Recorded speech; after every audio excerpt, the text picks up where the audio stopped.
بسم الله الرحمن الرحيم نحمد ونصلي على رسول الكريم أما بعد.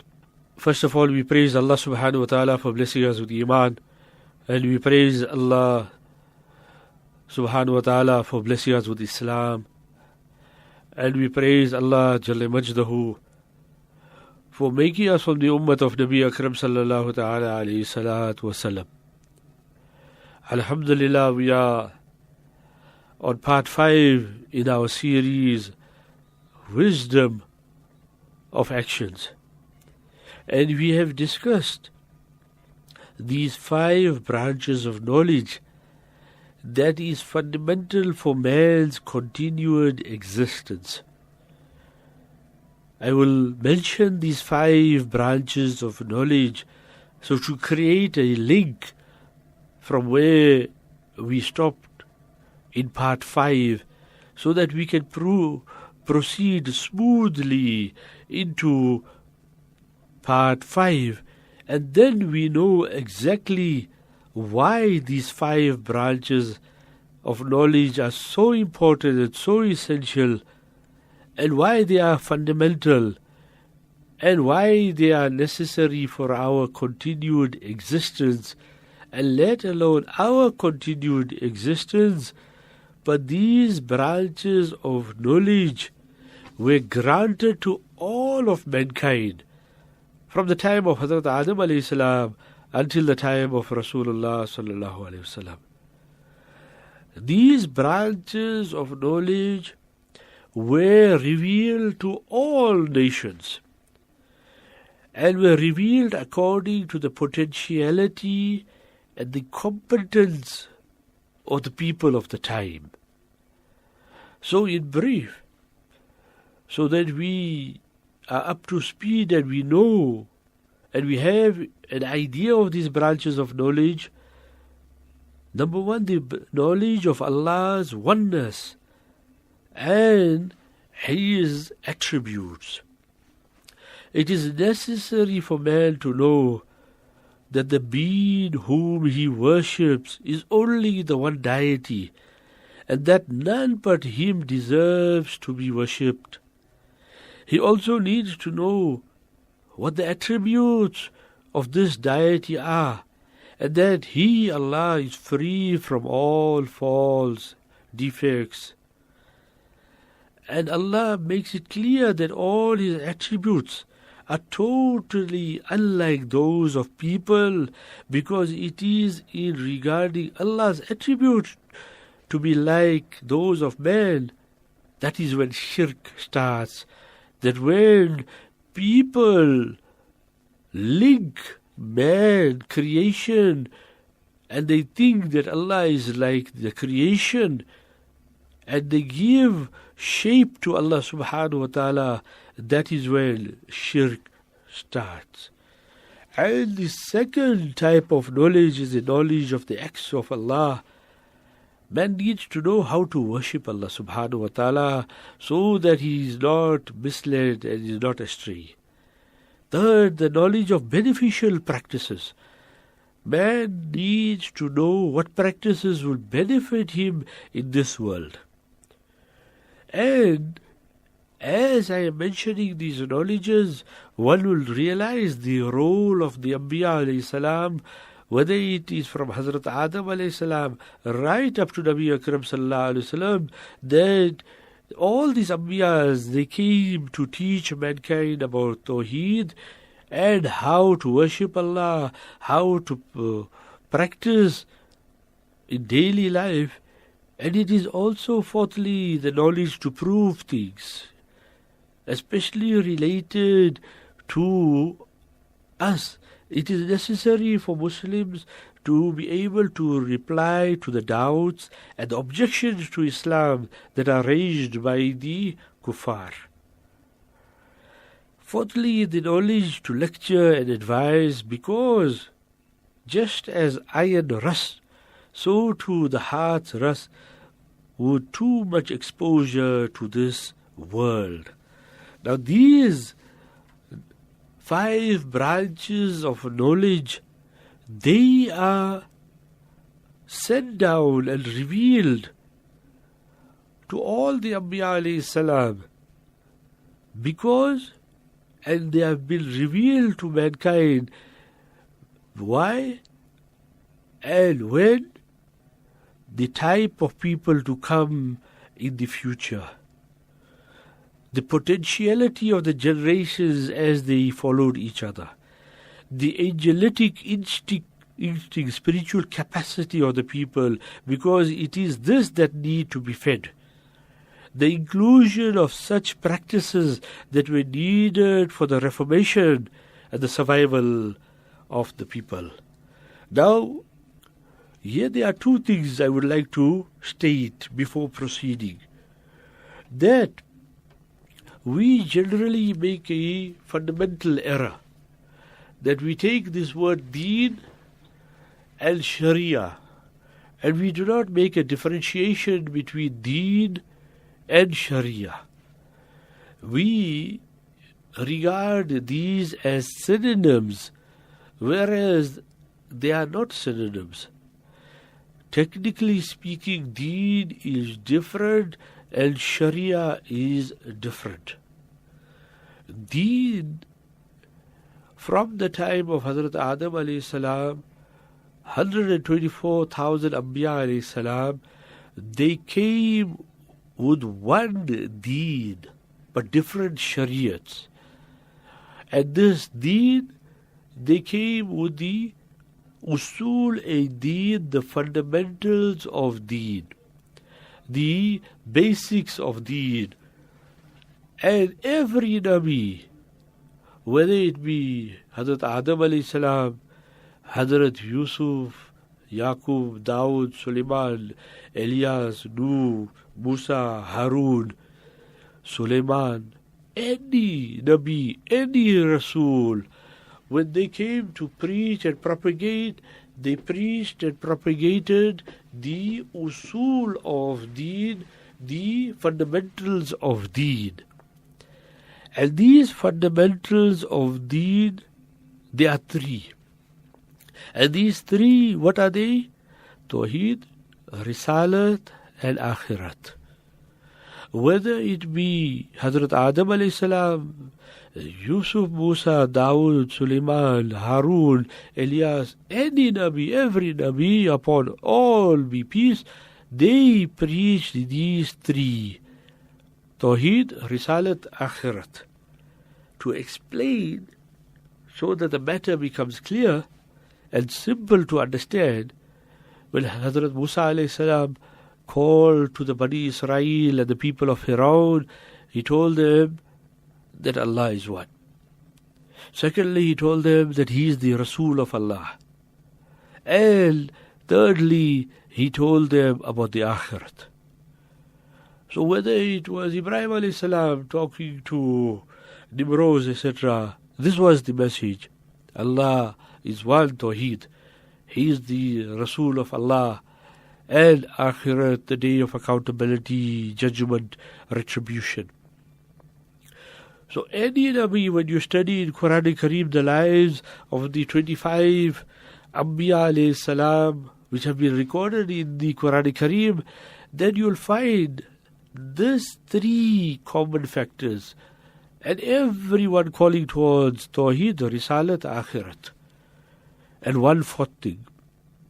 The fourth thing you'll find recorded in Quran Kareem, numerous places, when the call of the Anbiya alayhi salam is stipulated, that we, the Anbiya alayhi salam, will say we do not want wages, remuneration for our message, for our effort, for our sacrifice, for calling you to salvation, to calling you to the pleasure of Allah, for calling to Tawheed and Risalat and Akhirat. We do not want any wages. And this fact of we do not want wages or remuneration is the quality which the international work of Dawat and Tabligh, the Tabligh Jamaat, has adopted. And that is one of the reasons for its success and widespread. And you'll find their members going out in the path of Allah subhanahu wa ta'ala with their own money, with their own time, with their own effort, with their own sacrifice, everything of their own. And that is why they are so successful. Otherwise, you are going to find so many other activities going on. But when we adopt the method closest to the Anbiya alayhi salam, then there is tremendous success in that effort, that sacrifice, and that da'wat. Now, the Anbiya alayhi salam have adopted that method, and he who follows that method will also be successful, because the Anbiya alayhi salam are successful. He who adopts the method of the Anbiya alayhi salam will also be successful. So these are the fundamentals of the deen, the usul deen. When we look at the seerah of Nabi Akram sallallahu alayhi wasallam, and when Allah Jalla Majdahu told Nabi Akram sallallahu alayhi wasallam that now preach openly, take the message openly, and call people and tell them. In those days, if a person wanted to state a message of importance and significance, and which affected everybody, he will stand and proclaim the names of the tribes. Nabi Akram sallallahu alaihi wasallam knew that. He was staying in Makkatul Mukarramah, and he was citizen there. He called everyone the names of the tribes, the various tribes, and automatically, naturally, they came forward, and he was on the Mount Safa. This was his first inaugural speech. If you study that speech carefully, you will find the usul of deen. What the previous 124,000 Anbiya alayhi salam stated and called towards beloved Nabi Akram sallallahu alayhi wasallam, in very short time he mentioned it quickly. He mentioned Tawheed, and they should believe that he is the Rasul of Allah. And to drive home Akhirat, he told them that if I have to tell you that there is an army coming behind this mountain, will you believe? They automatically stated that you are Al-Amina Sadiq, you are a truthful purpose, truthful person, you are an honest person, you are a trustworthy one. Because he was amongst them, living there. They knew his personality and his character. Later, because they did not want to accept the message, they began to make ludicrous accusations against him. This happens when people also, when they do not like a person, they'll start making accusations and spreading rumors about that person and trying to harm him and trying to tarnish his personality and his character. So this is an age-old trick of the devil and the whispers of the devil and the agents of the devil. So Nabi Akram sallallahu alaihi wasallam told them that of the Akhirat and the day of retribution and the day of judgment and the day of accountability.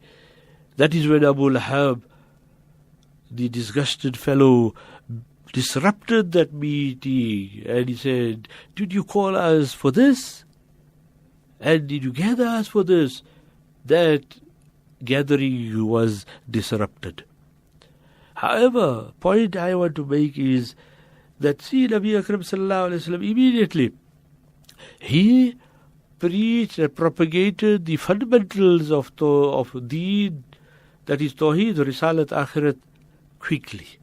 Immediately he did that. And Nabi Akram sallallahu alaihi wasallam, because he stated that if I tell you that there is an army coming here, will you believe it? And they said, yes, because you are truthful and honest.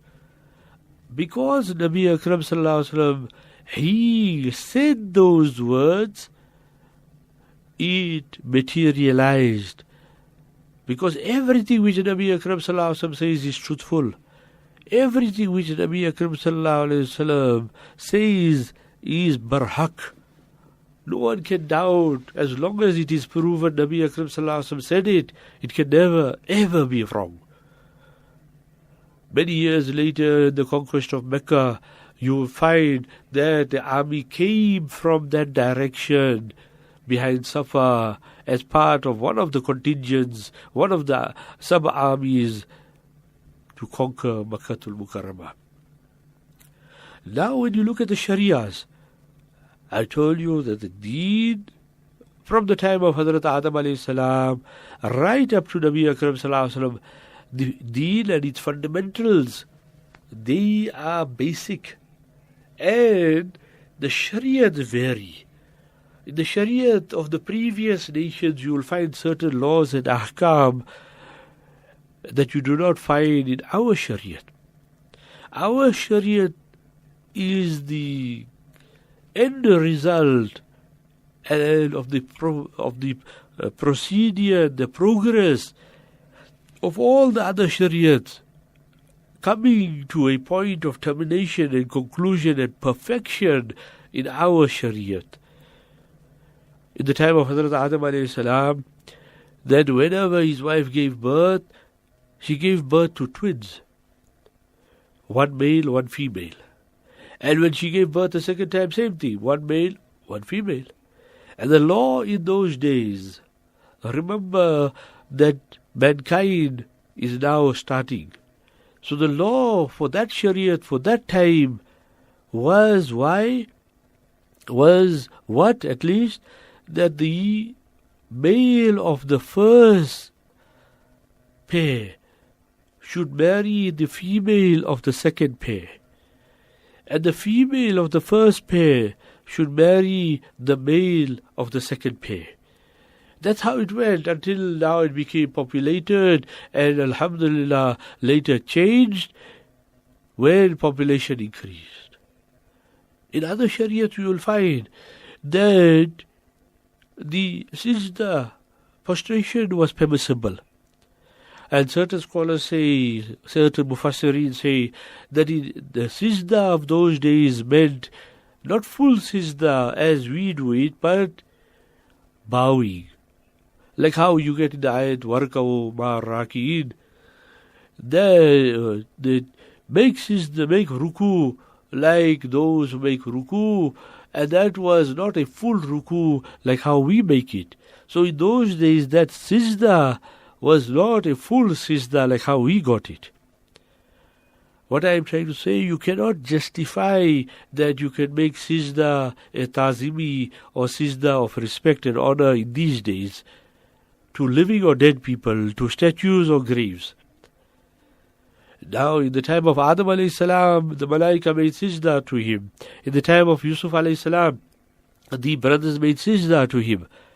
So that was the sajda, whether it is full sajda or bowing in humility, whatever it be.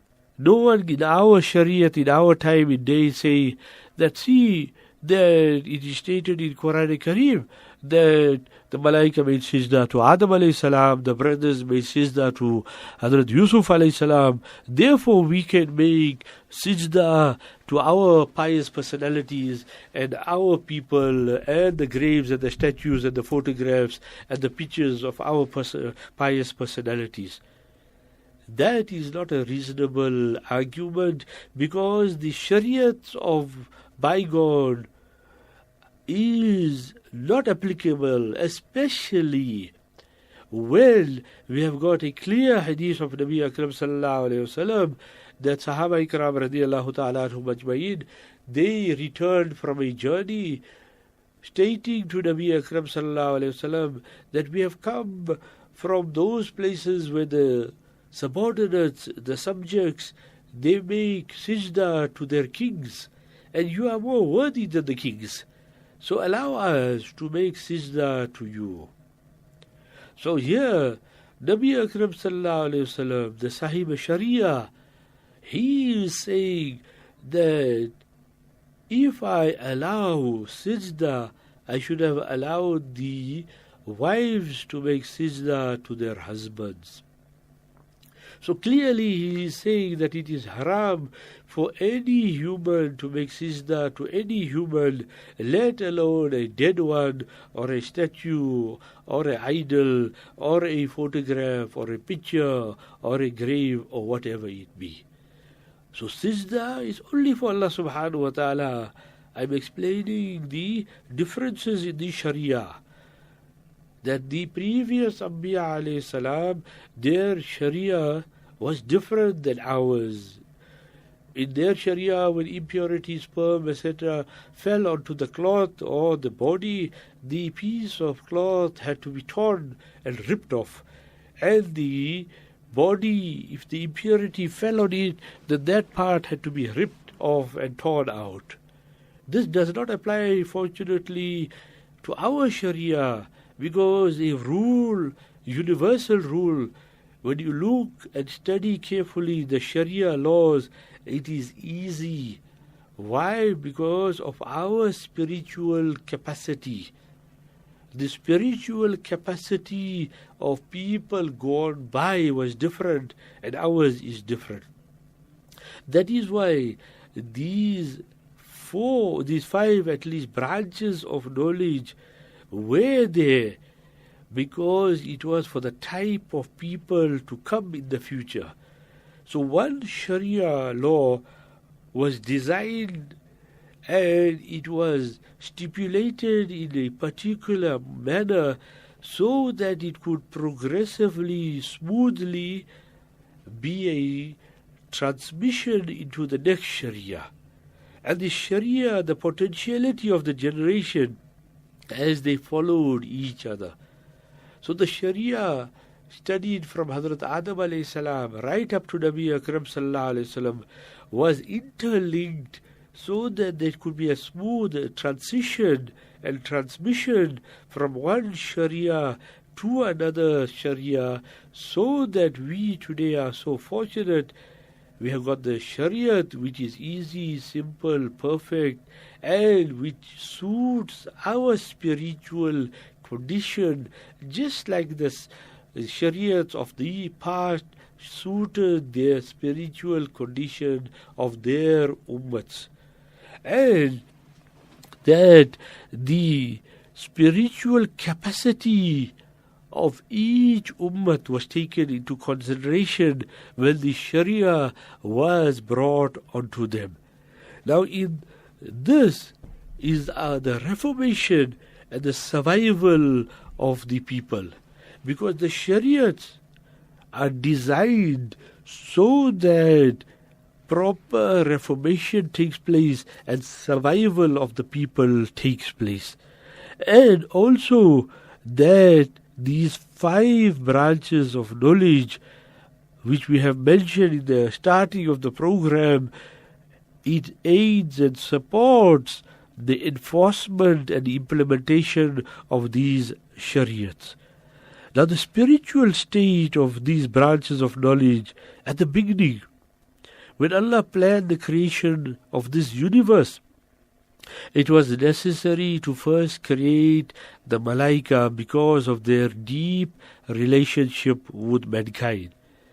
In fact, the relationship that the Malaika have with mankind is as deep as man's relationship with his own intellect.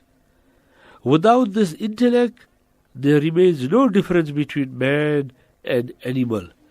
Allah subhanahu wa ta'ala has given man the intellect. And because of this intellect, which allows him the power of choice, he differentiates between man and animal. After Allah created the Malaika from His command, Kun, be, He instilled these five branches of knowledge within the hearts of the Malaika as trust. These branches of knowledge therefore existed first in the spiritual state within the hearts of the Malaika. They are the angels. When Allah subhanahu wa ta'ala talks about in Surah Mu'min, verse 7 and 9, the angels that are carrying the throne, as well as the Mukarrabeen, the angels around them. Now, this second spiritual state of these branches of knowledge. Remember, these branches of knowledge, they were given to the Malaika, and they are essential, just like intellect is essential for mankind. As time passed on, and generations succeeded one another, these branches of knowledge were taught and expounded according to the potentiality of the people, and also revealed to the Anbiya alayhi salam of each nation. When Nabi Akram sallallahu alaihi wasallam came, it was all revealed in the form of the Quran to the heavens above the earth on the night of Qadr. This was the second spiritual state of these branches of knowledge for the ummah of Nabi Akram sallallahu alaihi wasallam, for the benefit of the ummah of Nabi Akram sallallahu alaihi wasallam. In a like manner, the codes of Shariat of every Nabi first assumed a spiritual state before being revealed to the Nabi for that particular Nabi or that particular Rasul. The 5 branches of knowledge revealed to the Anbiya alayhi salam after the second spiritual state. The 5 branches of knowledge waited for the arrival of someone capable of bearing them. When such a person arrived, Allah selected him to be a bearer of this knowledge, and the revelation was sent to him. It was then necessary for people to follow him. It is this which is referred to in Surah Taha, when Allah subhanahu wa ta'ala says to Hazrat Musa alayhi salam, I have specially chosen you for myself to be my Rasul. And when we look again in verse 13, I have chosen you to be a Rasul, so listen attentively to what is being revealed to you. Thus, every Nabi was selected in a similar manner. When, we must understand, when the Nabi and Rasul of Allah subhanahu wa ta'ala was sent, and a Nabi is chosen, and a Nabi is selected, and a Nabi is nominated, a Nabi is chosen by Allah, a Nabi is selected by Allah. That's why we get Hazrat Muhammad Mustafa sallallahu alayhi wasallam, Mustafa, chosen one, selected one. And a Nabi does not become a Nabi. This is our basic belief. A Rasul does not become a Rasul. This is our basic belief. So when Allah subhanahu wa ta'ala sends down a Nabi who has got the ability to bear these 5 knowledges, then we have a Nabi coming into action, because he's able to bear these 5 knowledges, and he's able to impart them, and he's able to teach them, and he's able to expound upon them. If you look at the entire life of Rasul sallallahu alayhi wasallam, and if you look at the seerah of Nabi Akram sallallahu alayhi wasallam, because that is detailed for us, and that is very close to us, that is why we can link now this difficult topic of 5 branches of knowledge, because if we have to link it to any other Nabi or any other Rasul, it will be very difficult, because we do not have sufficient and adequate historical knowledge of the previous Anbiya alayhi salam in relationship to what we have concerning Nabi Akram sallallahu alayhi wasallam. Concerning Nabi Akram sallallahu alayhi wasallam, his day and night we have got details about. He's walking, he's talking, he's sitting, he's eating, he's going to toilet, his battlefields, his methodology of lecturing and talking. everything we have got in such detail which no other human personality on earth has been detailed. If we have to go throughout the entire world and check out every library, and if you have to check out so-called great personalities of the world, and what has been written about these personalities of the world, and if you have to tabulate it, and if you have to draw the statistics of it, then easily we come to one conclusion, that the amount of research done on the life of Rasulullah sallallahu alaihi wasallam, that amount of research has not been done concerning any other human being that existed on the surface of earth. Literally, hundreds of volumes have been written about life of Rasul sallallahu alaihi wasallam from so many angles. Because we do not have vastness of knowledge, because we have just studied in the madrasa or the Darul, then we got a basic idea of the seerah of Nabi Akram sallallahu alaihi wasallam. And as listeners, that we have just listened to few speeches about the life of Nabi Akram sallallahu alaihi wasallam. But when you look around and you start researching and talking and looking at the books, that you'll find from so many angles there have been books written about the life of Nabi Akram sallallahu alaihi wasallam, his character, his personality, his psychological abilities, and his ability to plan the wars, his methodology on the battlefield, his planning of expeditions, his advisors to counsel, his political acumen, and the economical policies. And basically, if you look at Quran Kareem, and Nabi Akram sallallahu alayhi wasallam as stated that he was the living Quran Kareem, as stated by Hazrat Aisha radiyallahu ta'ala anha.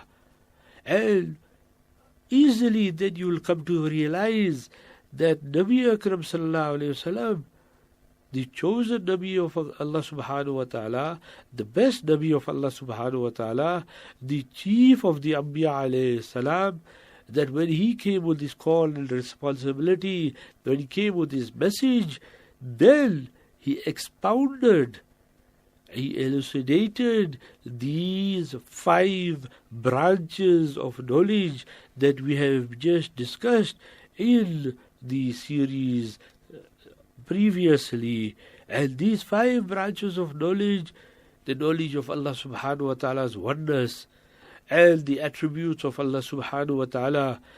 If you study now, in retrospect, the life of Nabi Akram sallallahu alayhi wasallam, then you will realize why we have discussed these 5 branches of knowledge to some and a certain extent. Because when you study life of Nabi Akram sallallahu alayhi wasallam and you study Quran Kareem, you will find that he's expounding the Tawheed. At every turn, at every walk, Nabi Akram sallallahu alayhi wasallam is talking of Tawheed, and he is dwelling on Tawheed.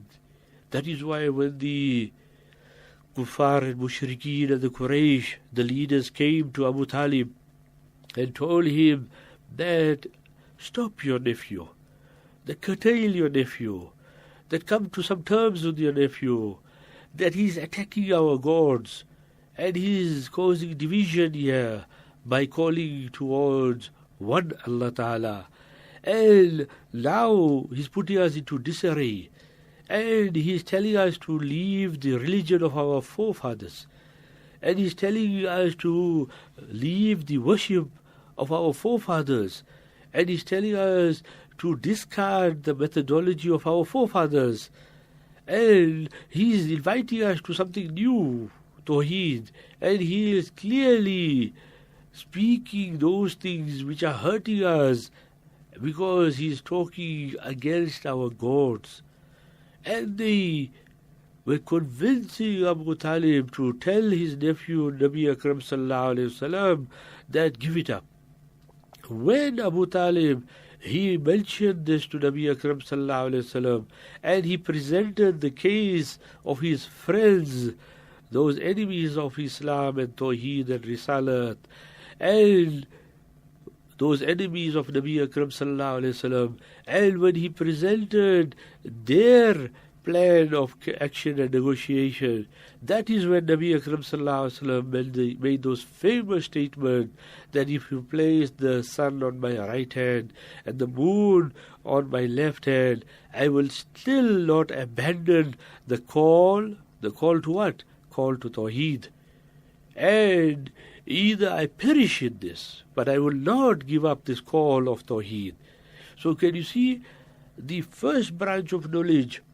And if you study the life of Nabi Akram sallallahu alayhi wasallam and the life of Sahaba Ikram radiyallahu ta'ala anhum ajmaeen, and those who are the Warasul Anbiya, the pious ulama Ikram, and those who are righteous and pious amongst the non-ulama, how they stick to Tawheed, because Tawheed is fundamental and is basic and necessary and essential.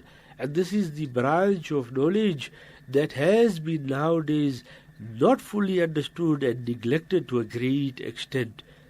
So that is why this branch of knowledge is essential for those who follow the Anbiya alayhi salam, because the Anbiya alayhi salam came with this branch of knowledge to expound to their relative and respective ummats.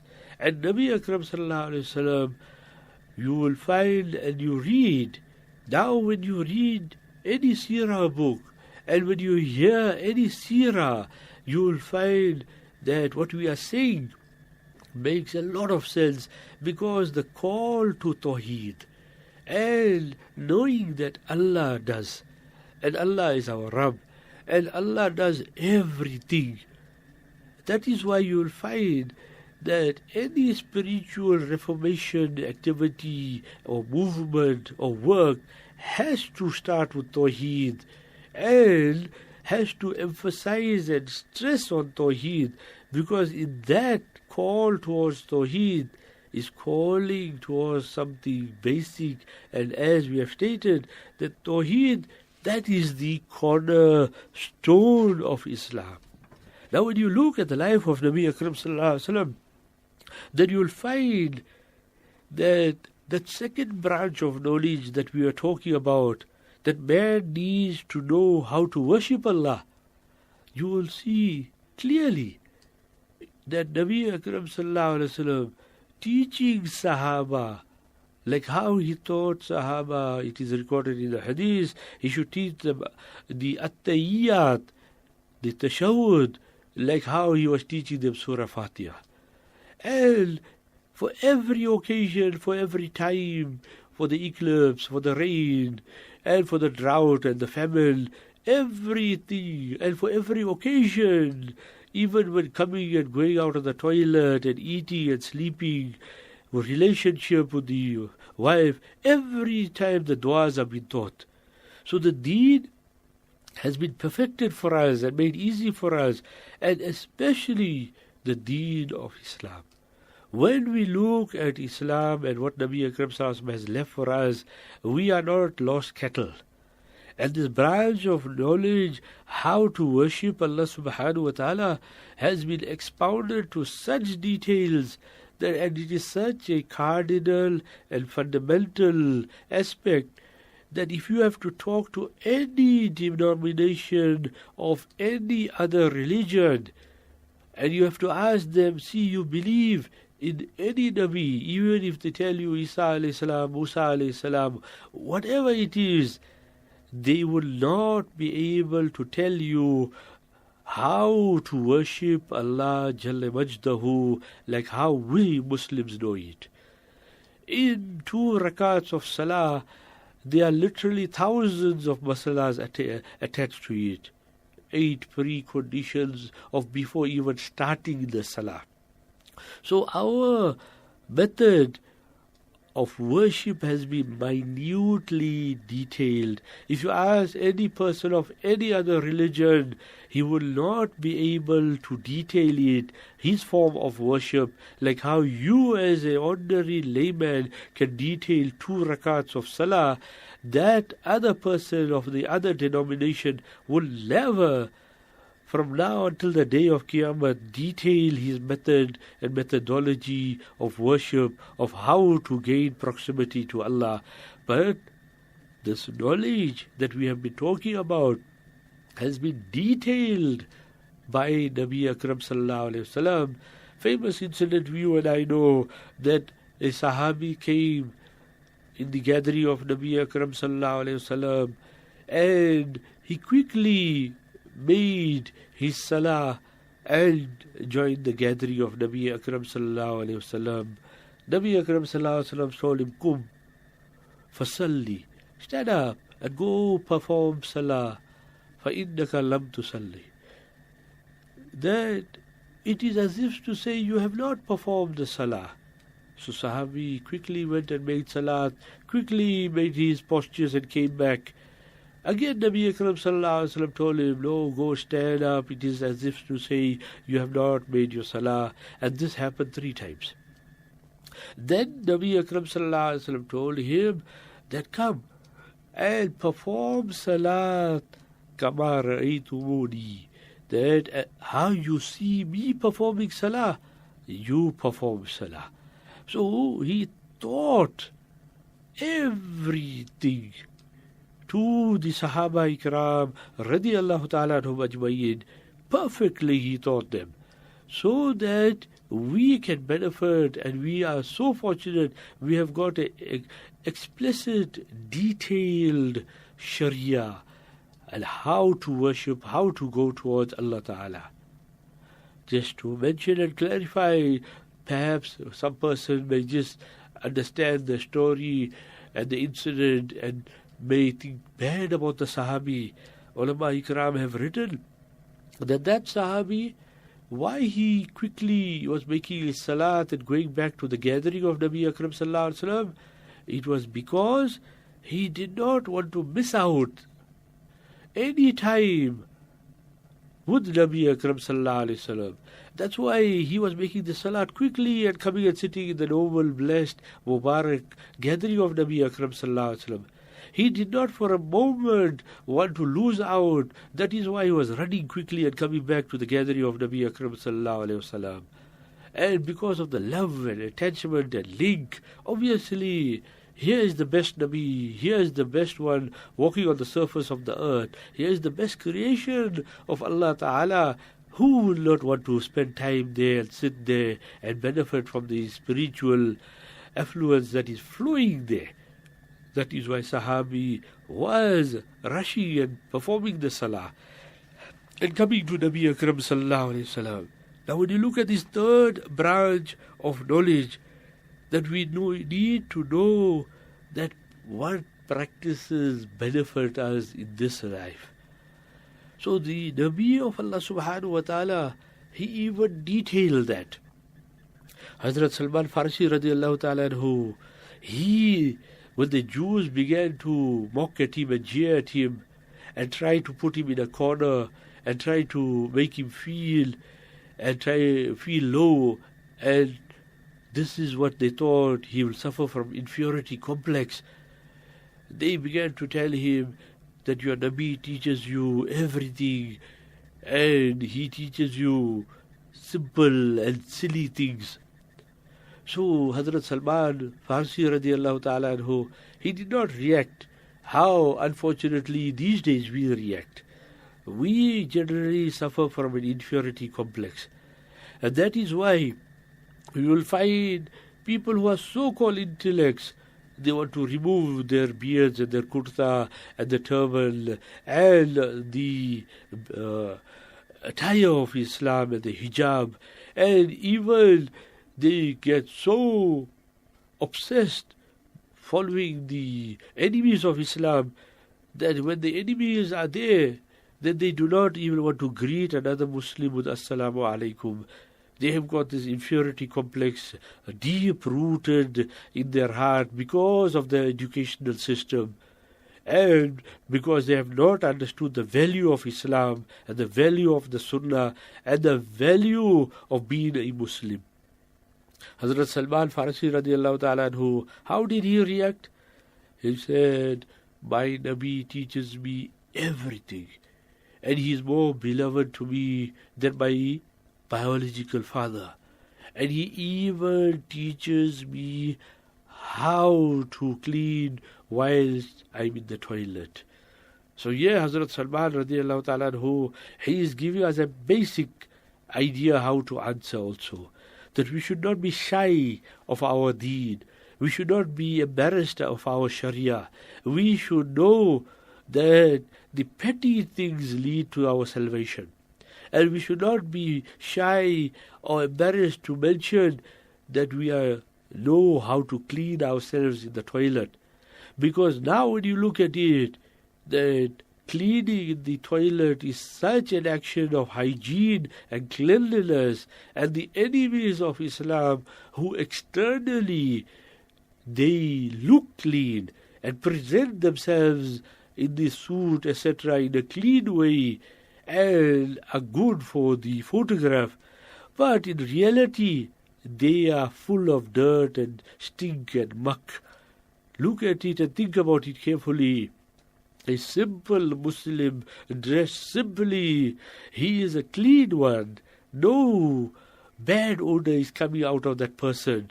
But a person who's so-called the presidents of places also, that they look so good for the photograph, etc., but are they clean? Are they hygienically presentable? Or they are smelling, or they have to use the sprays and all other things to take out the odor. But Allah's Shariat has taught us just by cleaning in the toilet, we are victorious and we are able to be pak, saf, clean, pure, and that the malaika are with that person. And if the person is filthy, no matter how much of fragrance you put onto that person, still that the shayateen are with that person. So the second part of the knowledge too, that Allah's Nabi and Rasul has detailed for us. And when you look at the third part of the knowledge for Muslims to be able to reply to the doubts and the objections to Islam that are raised by the kuffar. Now when you look at the entire Quran, you will find that there are various proofs.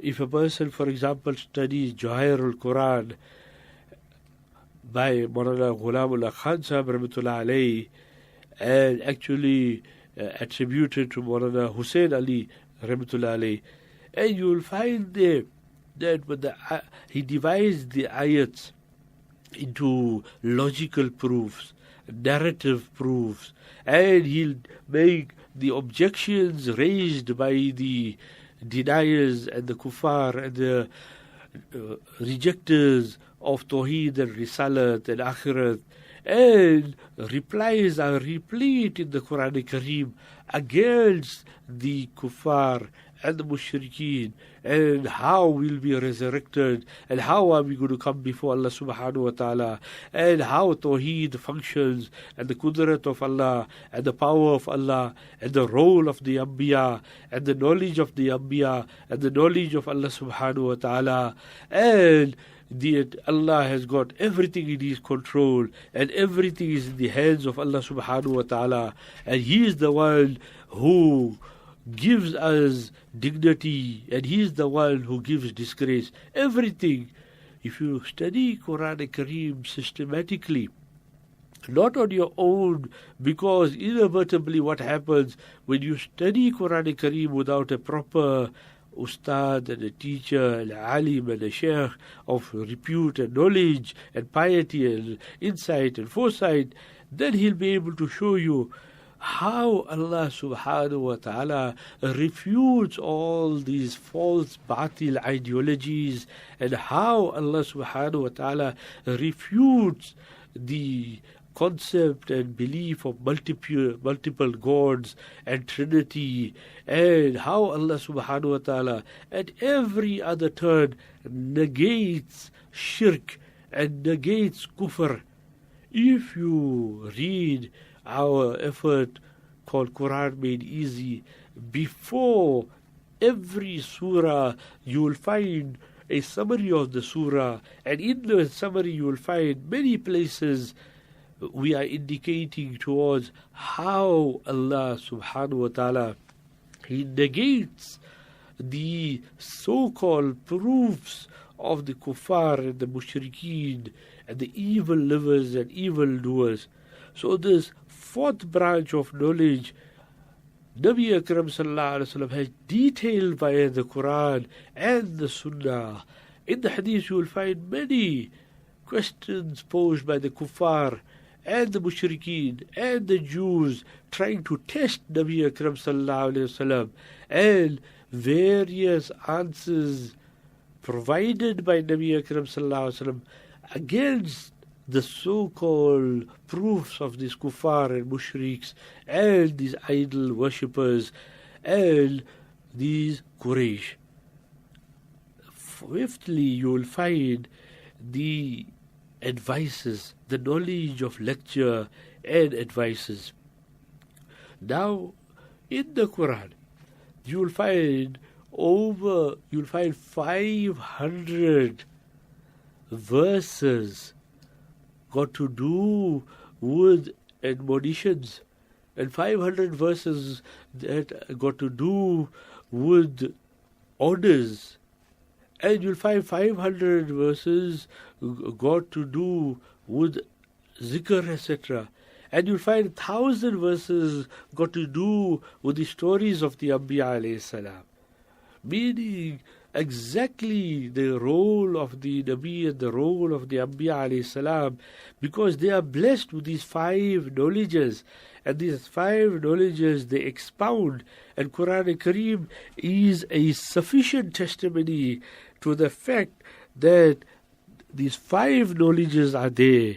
And these 5 knowledges, the 5th one, the knowledge of lecture and advice, is replete in the Quran Kareem. So what we learn about these 5 knowledges, that it was out of Allah's compassion that Allah revealed the 5 branches of knowledge to mankind via the Anbiya alayhi salam. The angels were created for the benefit of mankind. The various codes of Sharia that come to nations throughout time was in accordance with their situations. Then it was only natural that man be entrusted with the task of fulfilling the injunctions of the Sharia. And since Allah, who has undertaken to see to the natural needs of His creation, Allah has seen to it that man receives everything he needs to fulfill his task. When Allah subhanahu wa ta'ala has given us a duty, and Allah has given us a responsibility, then Allah has given us also the guidance provided by the Anbiya alayhi salam. And Allah has given the Anbiya alayhi salam these 5 knowledges. And these 5 knowledges, via them, we are able to sustain our existence on the surface of the earth as perfect human beings. That is why the Anbiya alayhi salam, their role we can understand, their responsibility we can understand, and the need for the Anbiya alayhi salam we can understand. And we can understand why these 5 branches of knowledge. And we can understand also our responsibility, why Allah subhanahu wa ta'ala has sent us. But there is one question. Why is it necessary for man to perform salat? Why is it necessary for man to obey Nabi Akram sallallahu alaihi wasallam? Why is it necessary to abstain from all forbidden acts?